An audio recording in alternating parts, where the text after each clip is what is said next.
Hello everyone! So ngayon nga po, kita naman po natin, andito po kami ngayon sa sementeryo.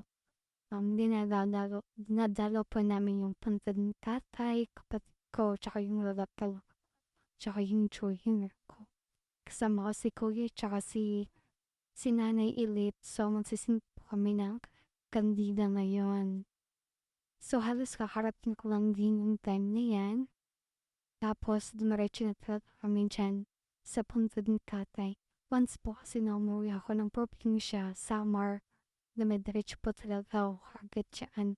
So ayan, mag-start po kami sindi ng kandida. Yung kapatid ko sinisilip ko dun kasi natabunan na siya ng mga dahon po ng kawayan. So hindi namin malinis ng, ng diretso po kasi once na nilinis namin siya, inabukasan po na naman po siya um, ng, ng dahon po ng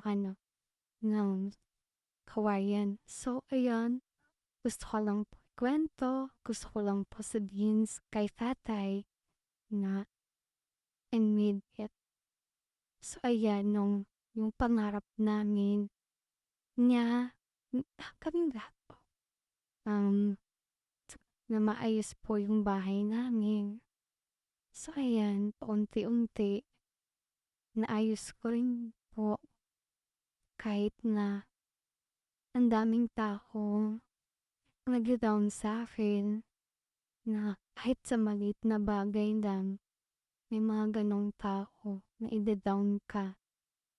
So ngayon, nagawan ko ng paraan para maging concrete po yung bahay namin. Na kahit wala na si tatay, nabigay ko naman po yun kay nanay at sa mga kapatid ko po. Siyempre, hanggat kaya ko magbigay sa kanila, hanggat kaya ko pang ayusin at pagandahin yung bahay namin gagawin ko. Kasi, kumbaga, yun na lang talaga yung papakita ko kay tatay na nagawa ko. At hindi man ganun kaganda, basta alam ko magiging masaya kami, magiging komportable yung mga taong nasa loob ng bahay namin. So, yan, sobrang thankful ako kasi, yun nga, napagawa ko, ang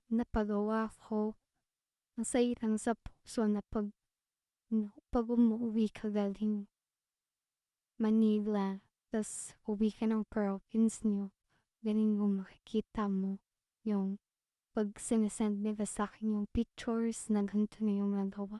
Sobrang saya ko. Yung pag yung time na yun na pinapakita nila sa akin, hindi ko ma-explain yung saya.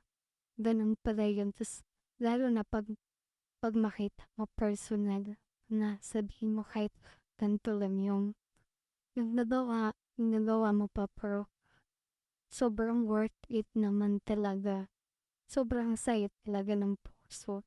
Sabi ko, itatay, um, ito lang muna saka na yung sober kasi di ko pa kaya. Mag-ipon ulit ako, gagawa ulit ako ng paraan para mas maging maayos pa yung bahay namin. So, ayun lang, sobrang saya lang talaga na ganun yung nangyayari, ganun yung nabibigay ko sa family ko. So, ayan, medyo napahaba na ako ng kwento sa inyo, guys. So, ayan po yung kapatid ko, yan dun po siya, at punong-puno po ng dahon. So, ayun lang guys, mag-iingat po tayong lahat. Dito ko na tatapusin yung video ko. God bless po all. Thank you.